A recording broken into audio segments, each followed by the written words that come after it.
Hello friends, welcome back to my channel. आज की इस वीडियो में हम फर्सी शलवार की कटिंग एंड स्टिचिंग करना बताएंगे। सो चलिए यहाँ पर वीडियो स्टार्ट कर लेते हैं।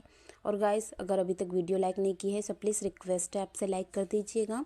इसे बनाने के लिए हमने ओनली 2 मीटर फैब्रिक लिया है, यानी कि 2 मीटर कपड़े में बनाएंगे हम। सो 2 मीटर कपड़े में ही जैसे हम सेमी पटियाला सलवार बनाते, सादी सलवार, उसी के फैब्रिक में जितना ही ये फर्सी शलवार बनकर रेडी हो जाती है।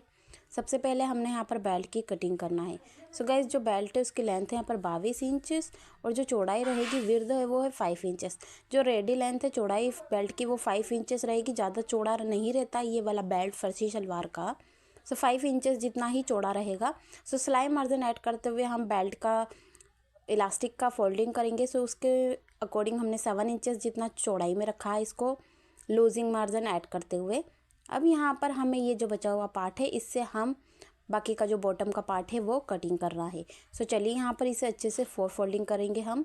सो अच्छे से 4 बार हमने इसे बिछा कर रख लिया है। देन अगेन गाइज, हमें यहाँ पर लेंथ का मेजरमेंट करना है। सो फर्शी शलवार को इस तरीके से बिछाना होता है एंड यहाँ पर 5 इंचेस का हम बेल्ट का मेजरमेंट ऊपर की तरफ छोड़ देंगे। 5 इंचेस का यहाँ पर रेडी बेल्ट है और यहीं से हमारी जो रेडी लेंथ रहेगी वो है 38। सो 38 पर हम मार्किंग कर लेंगे यहाँ पर, ये देखिए। एंड इतना चौड़ा हम यहाँ पर बुकरम लगाएंगे मोहरी का जो बॉटम होती है वहाँ पर। सो उसके लिए एक्स्ट्रा फैब्रिक हमें बढ़ाना है, इसी पर हम ऐड कर लेंगे। आप चाहो तो अलग से भी लगा सकते हैं। सो मैंने 5 इंचेस एक्स्ट्रा फैब्रिक बढ़ाया है। अब यहाँ से हमने बॉटम की मार्किंग करना है। सो बॉटम की जो लेंथ रहेगी मोहरी की वो 10 इंचेस रहेगी। फर्शी शलवार की जो मोहरी होती है वो चौड़ी ही होती है। एंड गाइज, यहाँ से हमने कटिंग कर देना है। अगेन गाइज, हमें यहाँ पर इसकी जो लेंथ है उसके मेजरमेंट के अकॉर्डिंग कटिंग क्या है ये देखिए। यहाँ पर मैं बॉटम का मार्किंग कर दिखाती हूँ मोहरी का। सो यहाँ पर हमने 10 इंचेस की रखना है मोहरी और 11 इंचेस का हमने मार्जिन करना है। सो ये देखिए, इस तरीके से हमने 11 इंचेस मार्क कर लिया है, 1 इंचेस सिलाई मार्जिन का बढ़ाकर। ऊपर से हमें क्रोच एरिया की मार्किंग करना है। यहाँ पर आसन वाला पार्ट 5 इंचेस का बेल्ट स्टिच करेंगे हम। सो वहाँ से हम लेंथ रखेंगे यहाँ तक। सो 13 इंचेस पर हमने क्रोच एरिया की मार्किंग की है हिप के मेजरमेंट के अकॉर्डिंग। अब यहाँ से 2 इंचेस से इसे मार्किंग किया है एंड 2 इंचेस पर हम यहाँ निशान लगाएंगे एंड इसको राउंड शेप देंगे। इस तरीके से घुमाकर हमने गोलाई से मार्किंग कर दिया है। अब यहाँ से इस पार्ट को हम ऐसे मार्किंग करेंगे। सो गाइस, आप चाहो तो यहाँ से साइड की जो कली निकलती, कली में 4 कली की हम सलवार बनाते वैसे भी कटिंग कर सकते हैं। लेकिन इस फर्शी शलवार में ज़्यादा प्लेट्स नहीं बनानी होती है, सिंपली प्लेट बनती है। सो वो मैं आपको इस फॉर्मूले में दिखाऊंगी किस तरीके से हमें प्लेट्स बनानी होती है। सो हमने यहाँ पर मार्किंग कर इसकी कटिंग कर ली है। ये देखिए, यहाँ पर इस तरीके से मैं प्लेट डालना बताती हूँ आपको।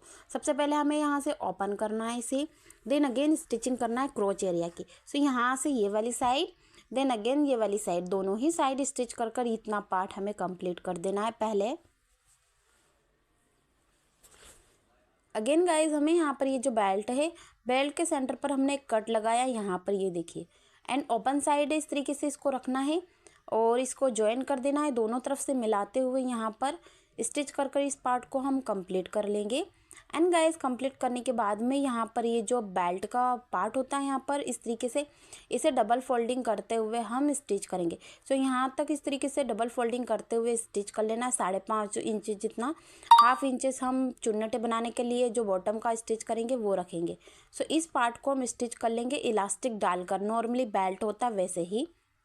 अगेन गाइज, हमने ये देखिए इस तरीके से जो क्रोच एरिया का पार्ट है वो स्टिच किया है हमने कुछ इस तरह से। एंड इसको हमने ऐसे सेंटर से ओपन कर रखा है।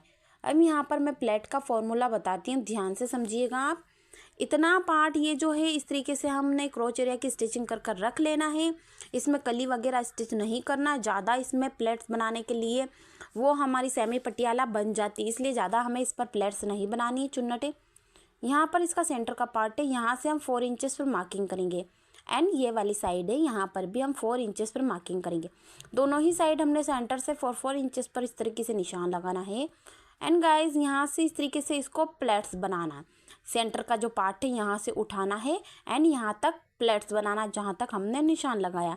सो ये देखिए, इस तरीके से उठाएंगे और इस तरीके से 2 इंचेस जितनी फोल्डिंग करते हुए प्लेट्स बना लेंगे। सो दोनों ही साइड से प्लेट स्टिच करेंगे। सो यहाँ पर प्लेट्स बना ली है हमने, ये देखिए। यहाँ पर प्लेट्स बनाने के बाद में गाइस, हम यहाँ पर ये जो बेल्ट हमने बताया आपको वो हमने इलास्टिक वगैरह डालकर स्टिच किया है। इस बेल्ट को इस तरीके से रख लेना है और जो सेंटर का पार्ट है यहाँ पर ये देखिए, यहाँ तक हम प्लेट्स बनाएंगे। सो सेंटर वाला सिलाई मार्जिन सेंटर के पार्ट तक ही रखना है मिलाकर।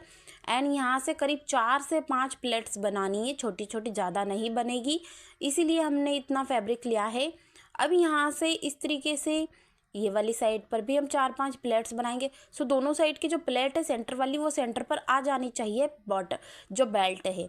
बचा हुआ जितना भी पार्ट है वो बैक साइड की सेंटर पर जहाँ हमने कट लगाया वहाँ पर एडजस्ट कर देना है। सो छोटी छोटी बैक साइड पर हम प्लेट्स बनाकर इसका जितना भी पार्ट है बचा हुआ फैब्रिक, वो हम पीछे की साइड पर यहाँ पर चुन्नटे बनाकर स्टिच कर लेंगे। सो दोनों साइड के पोंचों की यहाँ पर प्लेट्स बनाना है हमने, 3-4 प्लेट। ये देखिए गाइज, इस तरीके से ये जो प्लेट है हमने बना ली है कुछ इस तरीके से। इसे मैं सीधा कर कर दिखाती हूँ। तो यहाँ से पलट लेंगे हम इसको एंड ओपन कर कर दिखाती हूँ। ये देखिए इस तरीके से हमने ये जो प्लेट्स वगैरह थी वो हमने बेल्ट पर स्टिच कर ली बहुत ही इजी मेथड से। ये देखिए यहाँ पर ये वाला फ्रंट साइड है इसका, आगे का हिस्सा, और यहाँ पर करीब 3-4 प्लेट हमने सेंटर पर लगा लिए और ऐसे ही हमने बैक साइड पर भी स्टिच की है। सो यहाँ पर ये वाली साइड की प्लेट है इसकी, फ्रंट साइड की, और जो हमने 4 इंचेस पर प्लेट्स बनाई थी सेंटर तक, और ये बैक पार्ट है। ये देखिए यहाँ पर इस तरीके से हमने 4-4, 3-3 जितनी प्लेट आई है वो हमने सिलाई से स्टिच की है। इसके बाद में हमें यहाँ पर बॉटम की जो पोंचे होते हैं वो स्टिच करना है। सो पोंचे बनाने के लिए यहाँ पर बुकरम हमें ज़्यादा लेना होता है, यानी कि जो बुकरम की विड्थ होती है, चौड़ाई, वो ज़्यादा रखनी होती है और लंबाई भी जो रहेगी वो भी ज़्यादा रहेगी। जैसे प्लाजो पैंट वगैरह होती है वैसे ही हमें यहाँ पर इसकी लेंथ रखना होती है फर्शी शलवार में। अब यहाँ पर इसकी जो बॉटम की लेंथ है वो 10 इंचेस है और चौड़ाई है वो है करीब 4 इंचेस। यहाँ पर हमें बॉटम रखना है और 1/2 इंचेस पहले हम फैब्रिक को फोल्डिंग करेंगे, देन अगेन डबल फोल्ड करेंगे। आप चाहो तो इसे डायरेक्टली स्टिच कर सकते हैं और अलग से फैब्रिक के ऊपर अटैच्ड कर कर फिर से आप मोहरी को स्टिच कर दीजिएगा। सो दोनों ही फॉर्मूले इजी है, आप कैसे भी बना सकते हैं। सो ये देखिए हम डायरेक्ट फैब्रिक पर ही स्टिच कर रहे हैं। सो दोनों ही जो बॉटम्स की मोहरी है यहाँ पर वो हमें स्टिचिंग कर लेना है बुकरम से। सो चलिए यहाँ पर स्टिचिंग करते हुए इस पार्ट को हम कंप्लीट कर लेंगे। जैसे नॉर्मली जो मोहरी होती है वैसे ही बनानी होती है, लेकिन इसमें थोड़ा सा डिफरेंट होता है। चलिए स्टिच कर लेते हैं यहाँ पर मोहरी को। ये देखिए यहाँ पर इस तरीके से हमने पेस्टिंग कर कर ये जो बुकरम्स है उसको हमने मोहरी पर बनाकर स्टिच किया है। इसके बाद में हमें यहाँ पर फिटिंग की सिलाई लगानी। सो इसे कंप्लीट कर लेते हैं गाइस। और ये देखिएगा इसका फाइनल लुक कुछ इस तरीके से जो फर्शी शलवार है वो बनकर रेडी हुई है। आई होप कि वीडियोस आपको पसंद आई होगी। सो प्लीज़ लाइक शेयर करें एंड कमेंट कर कर ज़रूर बताएं। और अगर आप चैनल पर नए हों तो प्लीज़ सब्सक्राइब कर दें, बेल आइकन प्रेस कर कर ऑल पर क्लिक कर दें ताकि हर वीडियो की नोटिफिकेशन आपके पास जल्द से जल्द आती रहे गाइस। आई होप कि वीडियोस आपको ज़रूर अच्छी लगी होगी। सो गाइस इसी की तरह हमने और भी designer dresses, anarkali, umbrella frocks, kurti वगैरह और भी ड्रेसेस बना रखी है। उसकी लिंक मैंने आपको डिस्क्रिप्शन बॉक्स पर दी है। सो आप वहां जाकर देख लेना गाइस। सो मिलते हैं नेक्स्ट वीडियो के साथ में, तब तक के लिए bye bye, thanks for watching, अल्लाह हाफिज़।